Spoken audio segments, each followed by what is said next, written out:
បងប្អូនទឹកពុះហើយបងប្អូនយើងអាចស្លបអាហារមានស្លឹកគ្រៃ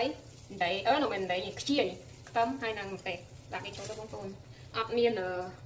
ប្រហុកឯងបងប្អូនគ្រូសាប់ញ៉ាំប្រហុកហើយនឹងសាច់មាន់បងប្អូនស្លបអាហារដំណូងហើយនឹងខ្ទិះបងប្អូនខ្ញុំដាក់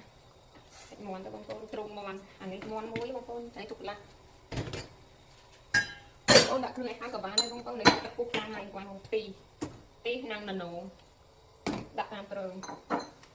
ដាក់ទឹកសាសុខ្នុរទៅតែខ្ញុំងាយបងប្អូនណាអត់ស្លអីញ៉ាញ៉ៃអីគ្រឿងផ្សំមានទឹកស្អ៊ីវទឹកត្រីអីណាហ្នឹងសាសុខ្នុរបងប្អូនដាក់ទៀតទៅល្មមទៅទៅបងប្អូនទៅដល់បងប្អូនចិត្តហ្មងតែអត់ញ៉ាំប្រហុកបងប្អូនមានទឹកត្រីអញ្ចឹងឯងបងប្អូនបងប្អូនទឹកពុកឲ្យបងប្អូនទឹកពុកហើយយើងមានណាណូហើយណាំអូមឈ្ងុយឈ្ងុយបងប្អូនណាជាតិហ្មងបងប្អូនអើយទីមែនហ្មងពីកោវាទៅបងប្អូនមកហ្នឹងមិនយកយូរពេកទេបងប្អូនមើលតែ5 10 20នាទីអីមកតែសាច់មករៀងខុយដាក់នៅនំចូលបងប្អូនដាក់នំមកពុះបានខ្ញុំដាក់ពីតាមក្រោយបងប្អូនហើយខ្ញុំអាំងត្រីបងប្អូនឈ្ងុយណាស់បងប្អូនមកណាជាតិមកដាក់ពីចូលបងប្អូនឡតគ្នាគ្រូសាញ់ខ្ញុំបងប្អូនមើលឲ្យតែដល់មកបាយចឹងទៅ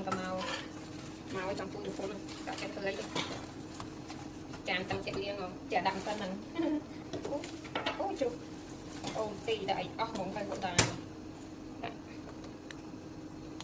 បងប្អូនទៅដាក់បន្តិចហើយយើងនេះទៀតត្រឡប់ទៀតទៅបងប្អូនមកត្រឡប់ទៀតបានហើយ